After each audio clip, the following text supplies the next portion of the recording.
Good morning, all of you. My name is Bernes. I'm the chair of the International Holocaust Remembrance Alliance, the IRA, where Sweden currently holds the presidency. And during the morning here, we have all witnessed very powerful statements reflecting on the past and reminding us also of the current situation and the very many challenges that we are seeing today. And also expressing, I think, both concerns, for sure, but also some hope for the future. And against that background, I find it very fitting and also important that we now go to the operative work and focus on the how and what to do here in this situation. And in order to be able to create a better world for all. So welcome all of you to this panel, which will be discussing education, countering disinformation, and the future of remembrance. And let me begin by highlighting a speech that was made over 20 years ago by the then Swedish Prime Minister Göran Persson at the Stockholm International Forum on the Holocaust. It happened once, he said. It should not have happened, but it did. It must not happen again, but it could. That is why education about the Holocaust is fundamental. Over 20 years later, Holocaust education remains just as fundamental. Tools like the IRA's recommendations for teaching and learning about the Holocaust and the forthcoming recommendations for teaching and learning about the genocide of the Roma underline that specific form of education, this specific form of education, Holocaust education, contributes to democracy, the enjoyment of human rights, and the prevention of genocide. This was clear when world leaders last year once again gathered in Sweden, and this time in Malmö for the Malmö International Forum on Holocaust Remembrance and Combating Anti-Semitism, Remember, React.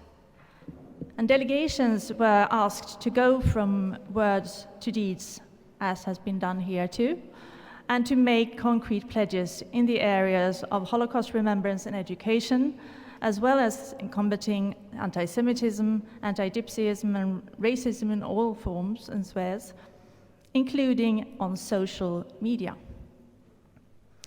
And I'm very, very pleased to see that this approach is used also here at the Terezín Declaration Conference, and that work on that is going on next door and will be taking place also here later on. At the Malmö Forum, 60 delegations made around 150 pledges. And what was interesting was that a third of those pledges were dedicated to education. And this indicates, of course, that we are many countries that are struggling with similar challenges, but also that many possible solutions are being explored, and that we can learn very much from each other and borrow from each other rather than reinvent the wheel, all of us.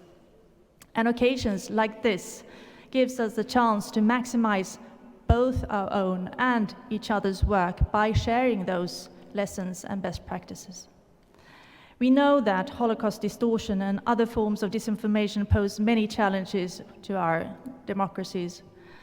And there are many ways to respond to this. One example is the Protect the Fact campaign that is organized by the IRA, the European Commission, the United Nations, and UNESCO jointly, and that has proven to be an efficient way of proceeding. But it cannot, and it does not, constitute the only measure in our efforts to counter distortion and other forms of disinformation. It was, for example, encouraging that the United Nations General Assembly earlier this year unanimously adopted a resolution which condemns Holocaust denial and distortion and urges all UN member states to develop educational programs that will inculcate future generations with the lessons of the Holocaust in order to help to prevent future acts of genocide. In this time of multiple crises, of which we've heard many words, and Ukraine has been mentioned numerous times, we must really focus even more on fostering the resilience that the resolution refers to. And that means that we, more than ever, need to take a close and joint look at education and make sure that we use and develop its full potential, including by approaching it in new, innovative ways. I am very much convinced that our discussion today will bring us forward in this endeavor by pointing to both progress and gaps and how we could fill those gaps. And I'm sure of this because our panel is not only eminent, but also gathers representatives of different fields, giving us a chance to look at this subject from different angles. So, without further ado, and in the interest of time also, I will be skipping some bio information, but you can find it in the leaflets on your tables. I will now go over to the panel. So, starting with my closest neighbor here, Claudia Roth, who serves as Germany's Minister of State for Culture and the Media. So, Ms. Roth, now you have had this office as Minister of State for Culture and the Media for nearly a year. And where do you see the greatest challenges with regard to the work of Holocaust education and remembrance? And what can governments do to enhance and sustain a vibrant approach to these areas? Thank you very much. And let me first of all also thank you from the bottom of my heart for this conference. I think it is really so important that we are coming together in these very difficult days. And I'm really very touched to be here. And after I heard speaker Mr. Eisenstein, for example, I have the feeling that it's a privilege and an honor and a sign of confidence in our German democracy that I can be here as a German.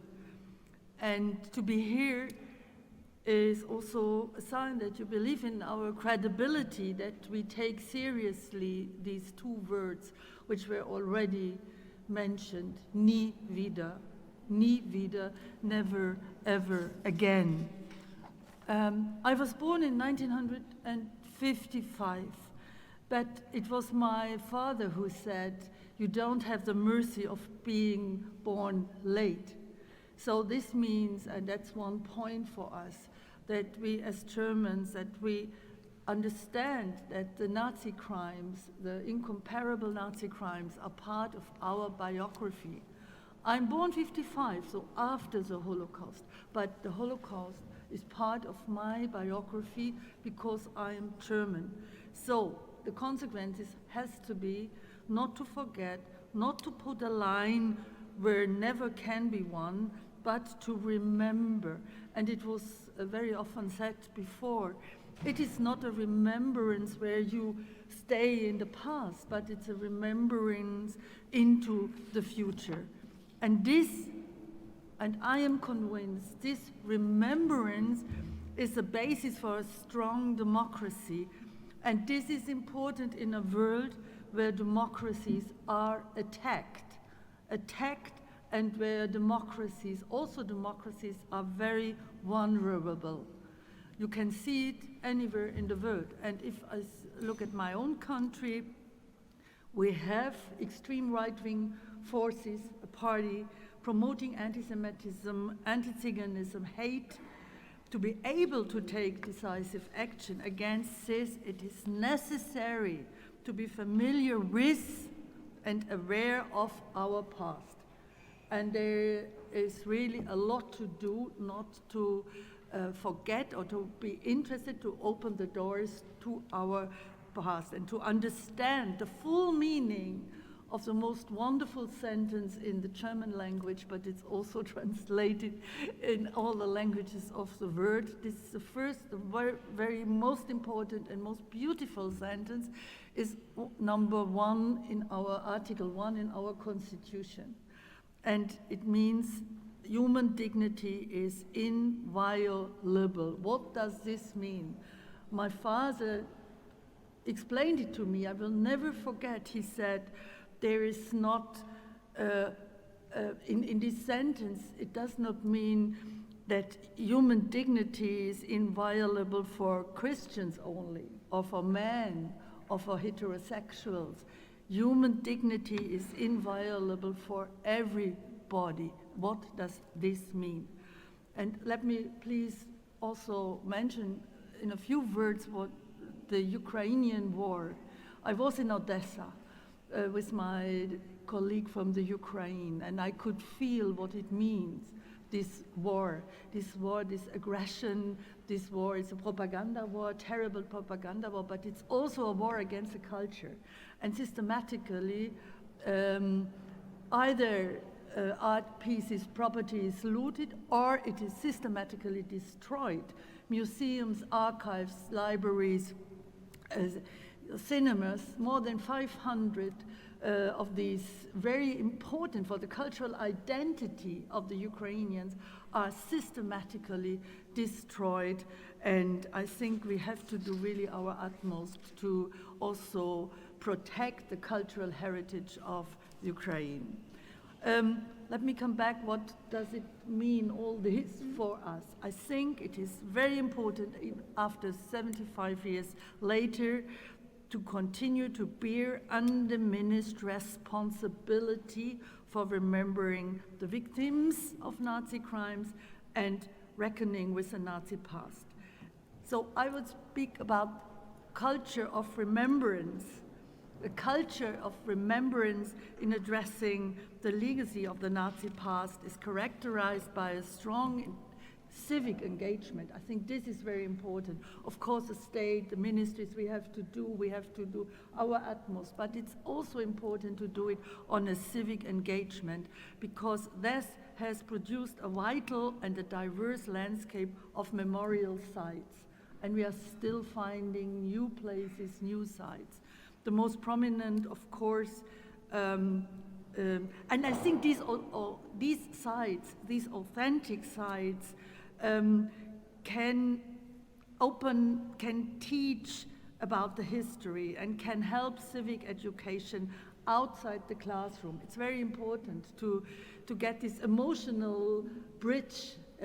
You can do a lot in the classroom, but outside, and ask the children, what is this house in Krefeld? Why is it, what are the families that lived before in this house? And there are wonderful examples that children started to understand by object, by houses, by streets, by books, what the history means and what responsibility means. I think the best known, of course, of these sites is in Berlin, the Holocaust Memorial, but also the memorial to the murdered Sinti and Roma of Europe. This is very, very important because it was made by Dani Karavan, and it was one of the most important signs of Dani Karavan. Before he had never come back to Germany, but he came and he said, okay, I will do a wonderful site for the 500,000 killed Sinti and Roma. And it's one of the most important, for me, one of the most important places in my country. Then we have the memorial to the persecuted homosexuals and the memorial for the victims of the euthanasia murder, which also happened. And still we have to do a memorial for the Jehovah's Witnesses. There was one of the first groups the Nazis killed. And we decided something only a few weeks or months ago in the German parliament, that we will create a documentation center on the Second World War and the German occupation of Europe. And these are 27 countries have been occupied, and we are working this, the concept was worked out by scientists and people in the field, historians, from all these 27 countries. So how long do I have still? Okay, then let me only give me a few points. I think we have to modernize and deepen the whole debate, and also to give a special priority to immigrant communities. We are multicultural society, so we have, what does it mean, remembrance culture in an immigration society? And of course, eyewitnesses is the most important thing. I think eyewitness is so important. We have a common project with Israel, we have a project with United States, but we have to deal with the fact that soon the number of eyewitnesses will decrease, so we need new formats like Jugend erinnert and new formats to deal with it with oral history. And I think what is last point, very important, the role of provenance research. And it is crucial not only to identify properties stolen by the Nazis, it also performs a valuable service by documenting the often forgotten life histories and ultimate fates of the owners of such property. It can be an object, and that opens the door, and that's one of the points, and later I can give you more examples. Thank you so much that you gave me more time. Thank you so much.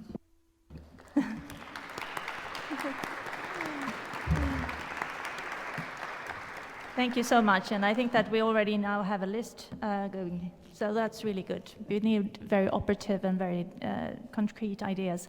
I will now turn to a panelist that is not here physically, but with us, I hope, online, and that is Professor Yehuda Bauer, who is Professor Emeritus of History and Holocaust Studies at the Abraham Hammond Institute of Contemporary Jewry at the Hebrew University of Jerusalem, academic advisor to Yad Vashem, and also the honorary chair of the IRA. Do we have contact? Is there anyone who knows? Please. Yes. Yes. Can you hear me? Yay! Great. Thanks. That's all. I can't be visible. I don't know why. Okay. But we heard.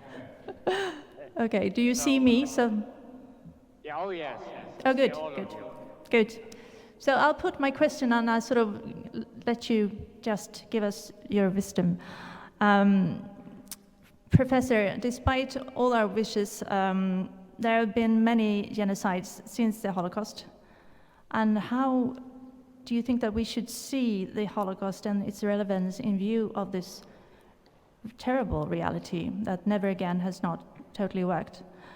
And how can the Holocaust help us to better understand and respond to present-day genocides? And can, maybe in reverse, knowledge of recent genocides help us to better understand the Holocaust and thereby also enhance our remembrance and education by relating them to each other in some way? Please, Professor, the floor is yours. Thank you very much.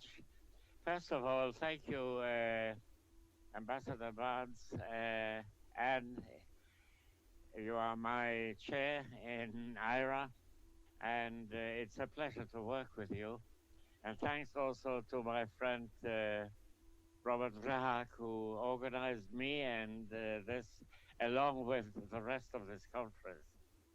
I think what I want to emphasize, a few points, and one can of course expand on this for hours, which we don't have, thankfully. The interesting thing about the Holocaust is the fact that it was not pragmatic. Every other genocide in the history of humankind was motivated by pragmatic reasons ultimately, even if there were ideas behind it. The genocides were always connected to interests, economic interests, political interests, other interests. In the case of the Holocaust, this was not so. The murder of the Jews of Europe was actually against the interests of Germany, of Nazi Germany. They could have used the Jews. They could have turned them into slaves, which they did for a time. But the ultimate purpose was to kill them. They were killed while they were working for the Germans. This is completely unpragmatic.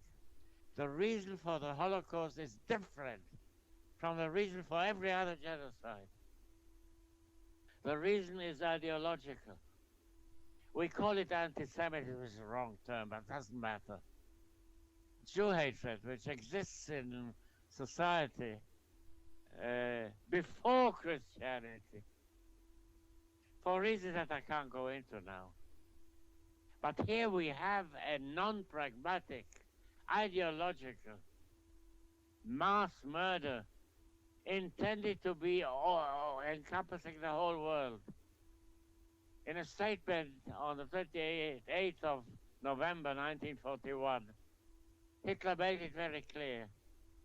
In a discussion, he said, once we win the war, we will turn not only to all the European countries to deal with the Jews the way we deal them here, but to do that all over the world. This is a global intent, global genocide. This is something that did not happen with any other genocide. The ideology in this case was specific. I have no guarantee that another genocide of the same, shall we say, character could be developed with an ideology. But this has not happened until now. The thing that is with the Holocaust that no other genocide is this business of specific ideology. And I think this is one central point that one should emphasize in education. The second thing is that without the help of others all over Europe and outside of Europe, the murder of the Jews could not have happened the way that it did. Without the collaboration in all the countries that were occupied by Germany, of smaller or larger, sometimes majoritarian groups, the Holocaust would have been extremely difficult to execute. And what happens today is the denial and the distortion of these stories, of this history. It is not nice to say that small parts, larger parts, majorities of our own societies collaborated with the Germans. This does not mean that one should ignore the fact that the Germans committed other mass murders, other genocidal acts in other countries as well. But they were different. They were purposeful. There was a political and military and economic reason for the acts of the Nazi Germany. Only in the case of the Jews was there this ideological basis. Now, what did the countries and the resistance groups in the countries occupied by Germany do about this? Very, very little. People knew where these trains were going, crisscrossing Europe all the time. Even if they didn't know the details about Auschwitz were not known. But the fact that people were disappeared was known.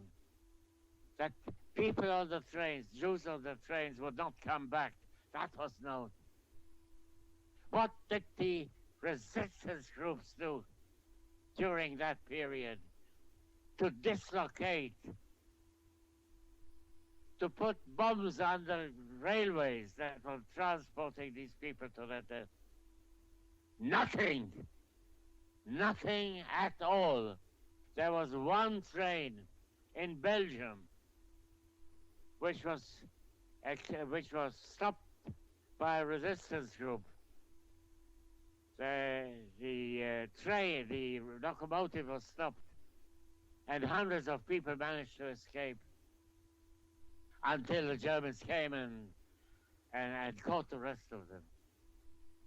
And that one train was attacked by a Jewish underground group in Belgium. Nobody else. Not a Polish underground, not a Soviet underground, not a French underground, not a Dutch underground, not a Belgian underground, except for this one case. Nowhere in Europe. And they knew that these Jews were being deported not to come back. They knew that. If you don't deal with that, you are distorting the memory of the Holocaust.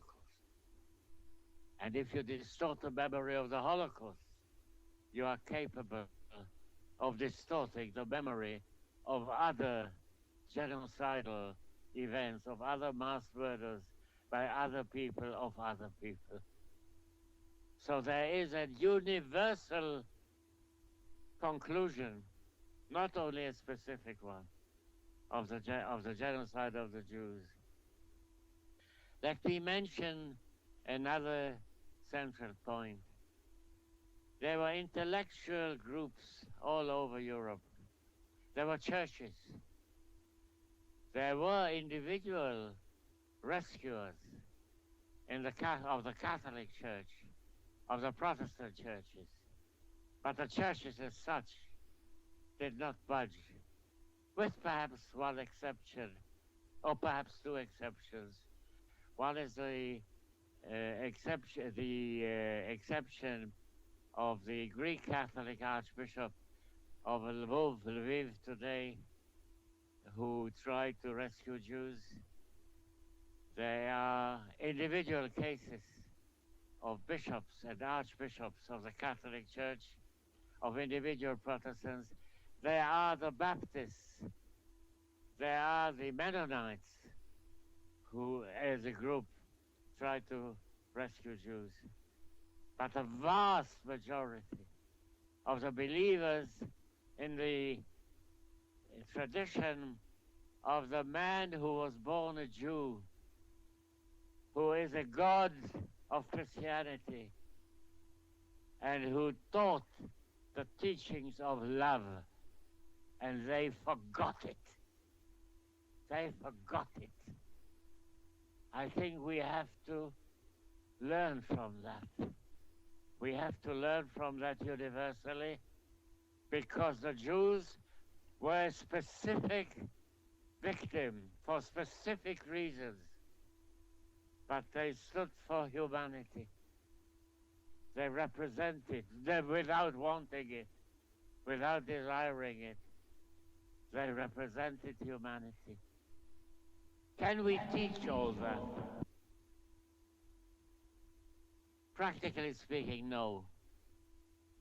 Can we try our best to teach as much of it as we can? Yes, we can do that. And some of us are doing it. And some programs that were mentioned here have been doing it. There is a question that Sue Eisenstadt, a friend of mine, said here so very brilliantly before. The question of property. The property is important, but the property is unimportant. The property is crucially important, not so much for the victims. It is important for the people who are the heirs of the perpetrators. That is important. Thank you, Professor. I need to... Yes, I'm stopping. We deal with a very complicated history, and I'm grateful for the Terezín initiative to have caused this conference to happen. Thank you.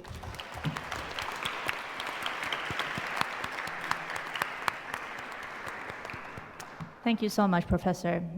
Your thoughts are also thought-provoking and knowledgeable. So let us now turn to next panelist, and that is Jan Roubínek, who is the director of the Terezín Memorial, and you have been that since 2017. And as the director of such a prominent memorial and also an active member of the IRIS Museums and Memorials Working Group, where would you say that most Holocaust education takes place today? Is it just in the classroom? We've already heard that there needs to be in other places too. So, for example, may that be sort of in museums and memorials, media, the arts, and what would you say are advantages and disadvantages with these different formats, please? Good morning to everybody. First of all, I would like to thank you to be able to be with you today and yesterday and tomorrow as well in Terezín. So to your question, Chair, I do not think that most of Holocaust education or knowledge about Holocaust comes from, shall we say, methodological sources. It's much more non-systematic, whether we like it or not. Why is it so? I think the biggest reason is that for methodological or systematic education, we have, in general, we have no more capacity. I will give you an example from my institution. We have about 300,000 visitors a year, but just about 6,000-7,000 of them are students coming for our education seminars of our education department. Waiting time is about 2 years, if they get a place at all. So it is in many states a compulsory part of their curriculum. I think we reach our limits, or we will reach our limits in terms of education.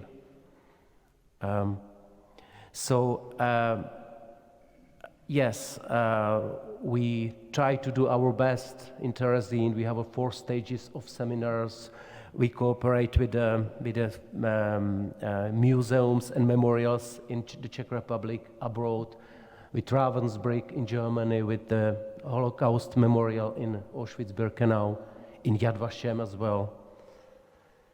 But as I said, even we have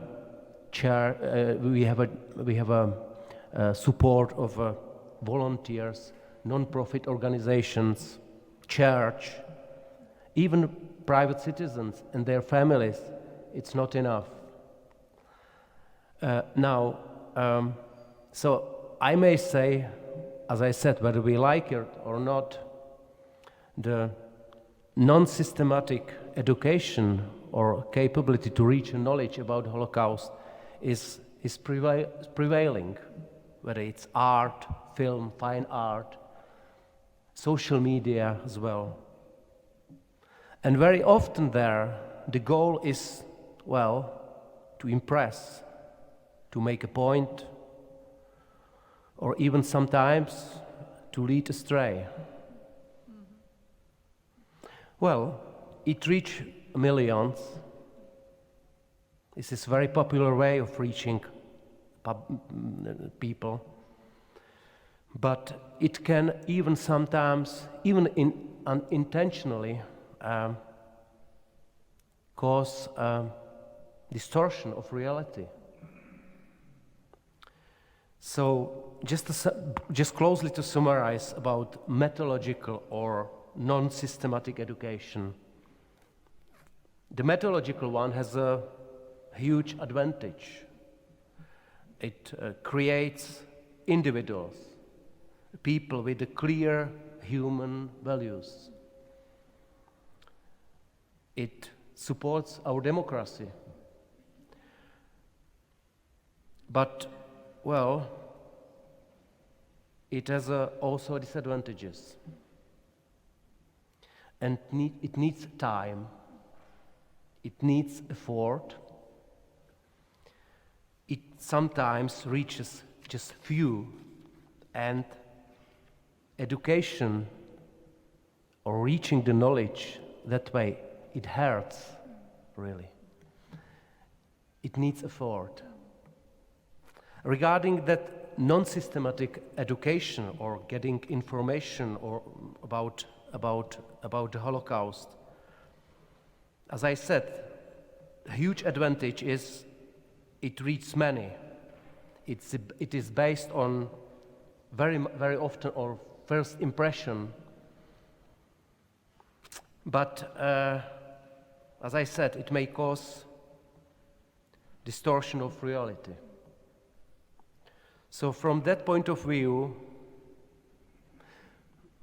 I may say it doesn't look really well if some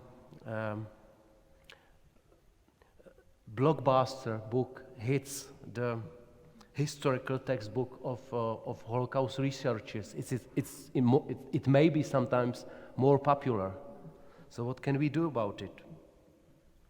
We will keep developing our educational programs.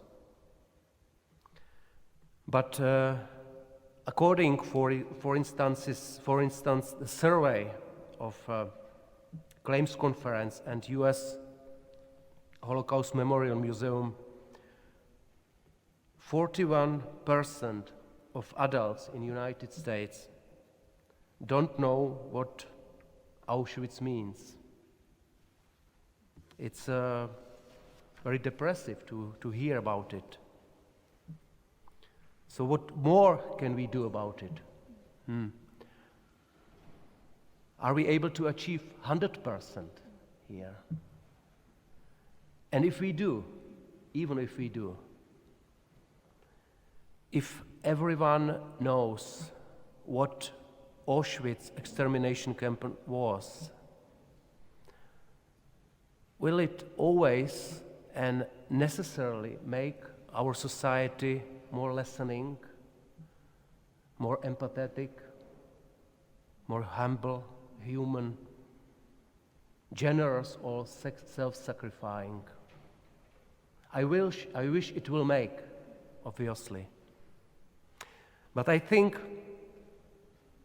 that more effective to educate, even educate about Holocaust, is to understand and to take it in more general terms. Well, I can say in terms of Judeo-Christian dialogue, or in terms of Old Testament, as I said, less to listen, to be empathetic, to help to each other, to be generous. Yes. Thank you very much. I think it.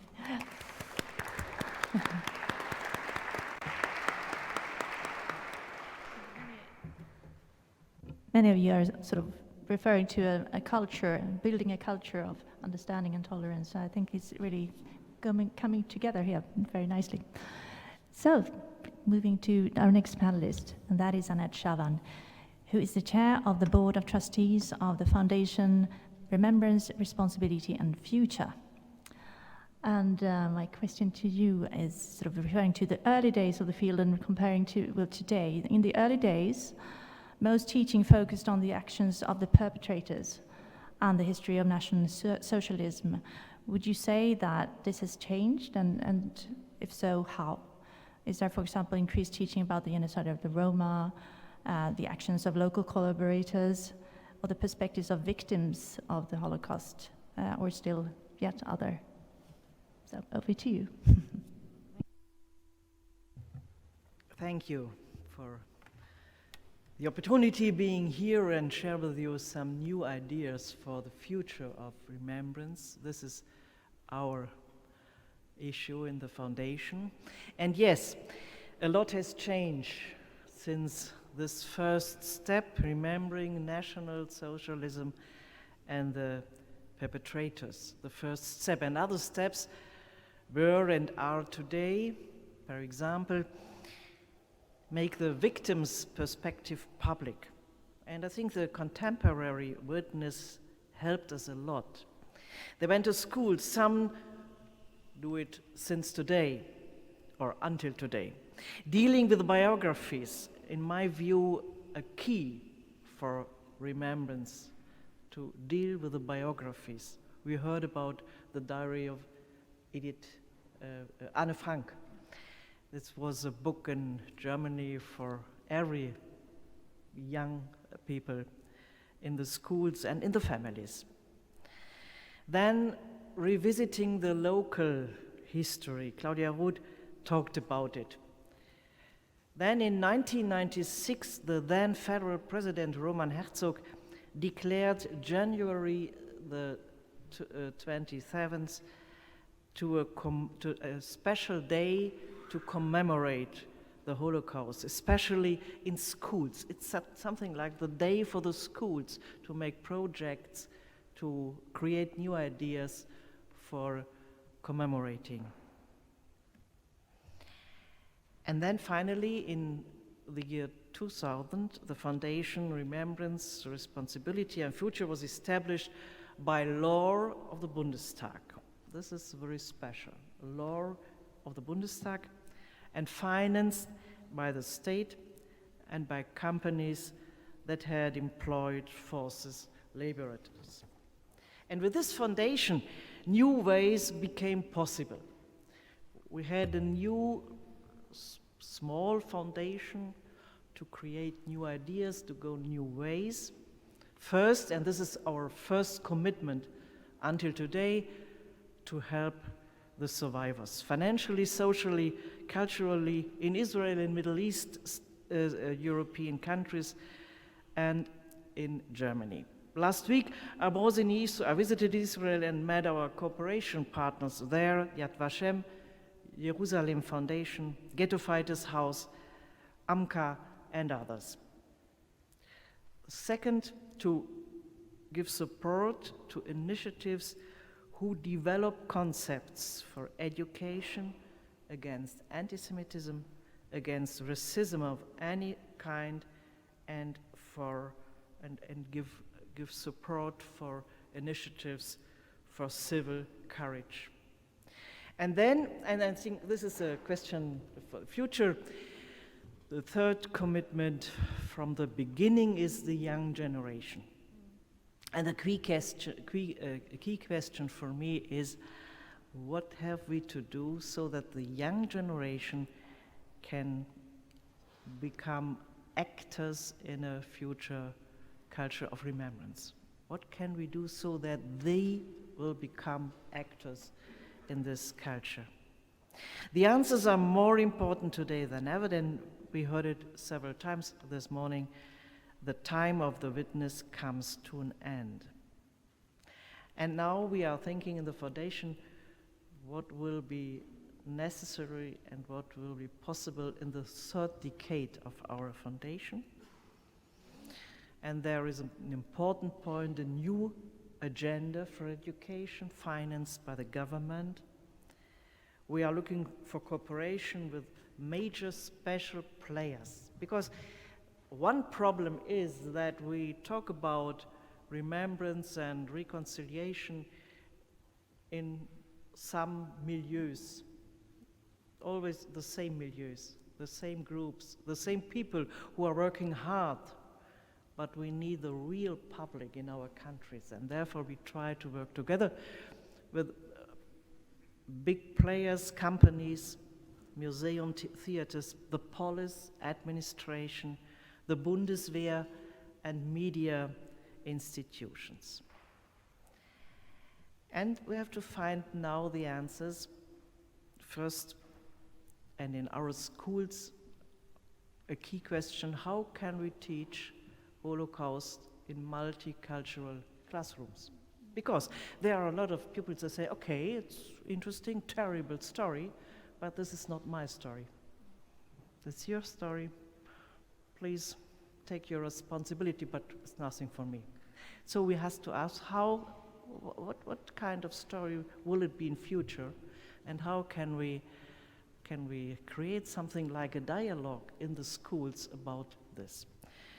And the second question, how become young people themselves actors? For me, this is a key. How can they become actors in the culture of remembrance? So we try to find answers, and a lot of initiatives, all initiatives of the foundation you can see on our website. I don't talk about it here nor in details. And I think now it's the time to find the answers for the next step. And for me, the key is the young generation. Thank you.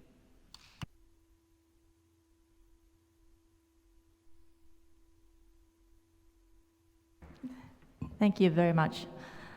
So let's move also to our last panelist, and that is Yossi Gevir. And has worked at Yad Vashem since 2007, and since 2016 served as its Director of External and Government Affairs. And we have already talked about social media here a bit, and what we can see. And a survey done by the UN also shows it. Digital technologies have advanced more rapidly than any innovation in our history, reaching around 50% of the developing world's population in only 2 decades, and really transforming societies and changed how we consume and process information. So how do you see that we can use this technology to stimulate interest and understanding in the Holocaust, while at the same time teaching students and others? We've also talked to the general public about the nuances, and not sort of only giving them sort of ready answers, but really making them reflect. Please.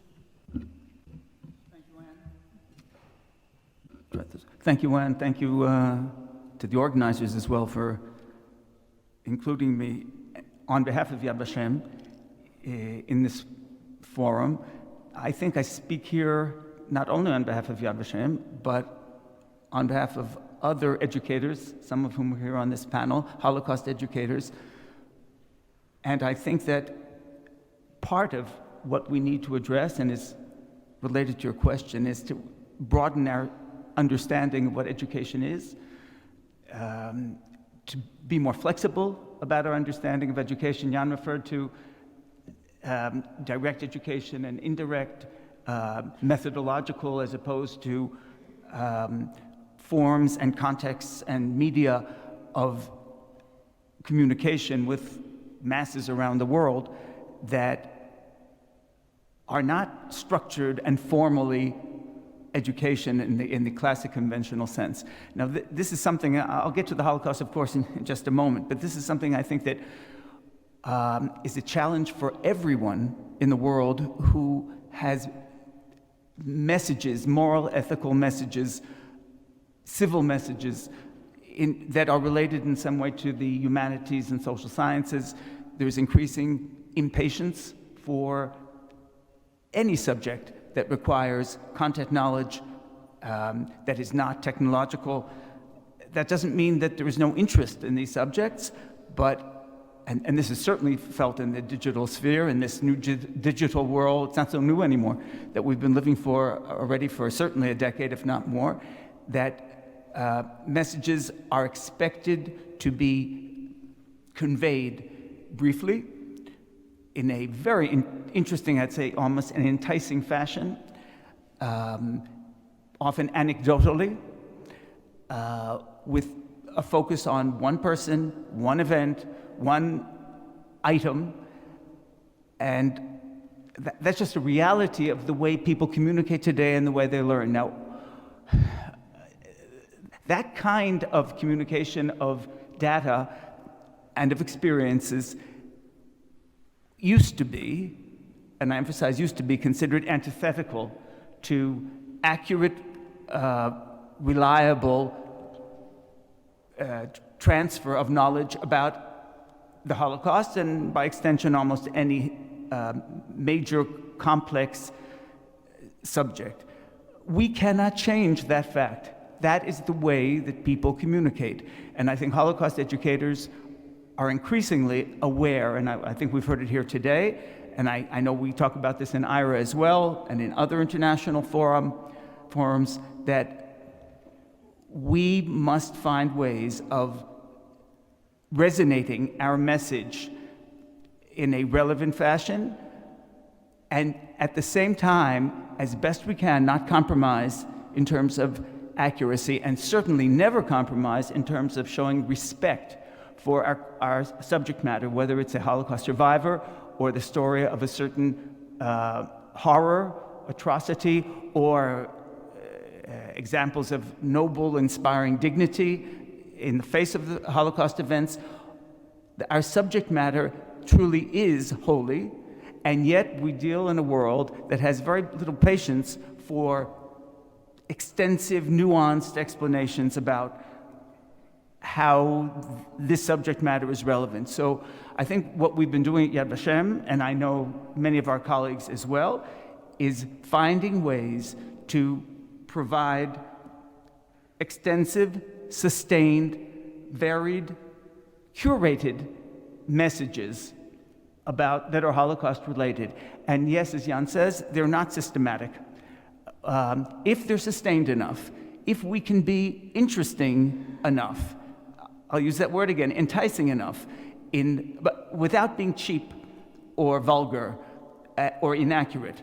But if we can find ways, and that's what we've been trying to do, of conveying, whether it's in the social media or in online sessions and frameworks, and I'll get to what we do formally as well in the more conventional sense, but we have to develop expertise in finding and conveying messages in this briefer and less systematic way.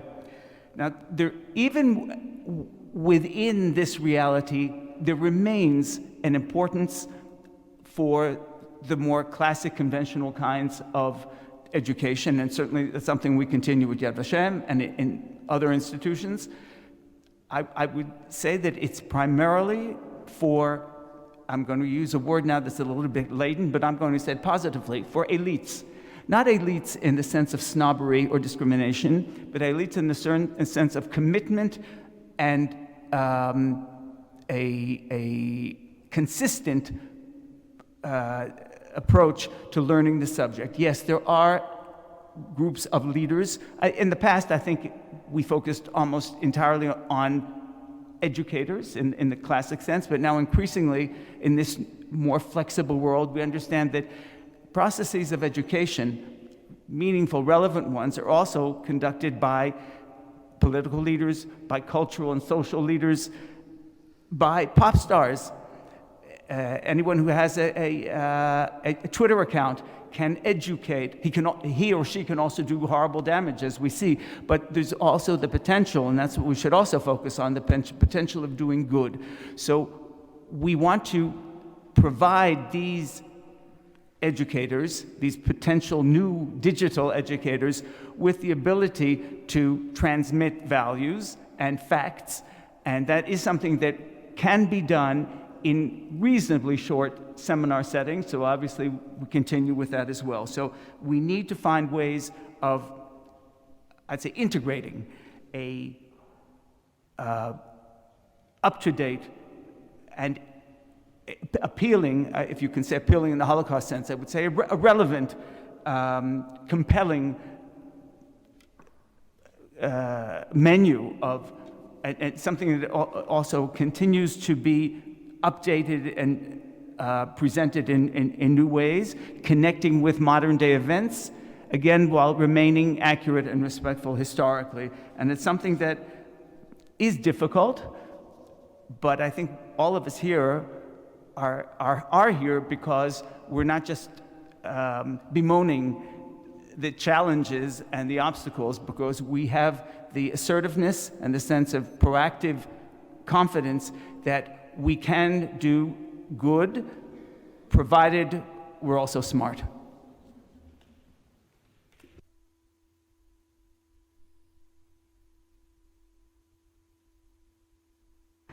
Thank you so much to all the panelists for your insights and reflections and very concrete ideas also. I think that we have a lot to bring home, all of us, and I think that this panel also shows the total importance of international and interdisciplinary cooperation here on this topic. We're at it, we're on it, but we definitely need to keep developing, and that we can do so much faster by exchanging best practices and good experiences. So thank you so much, and thank you and all the best for the conference going on with the pledges and everything, and thank you, the panel.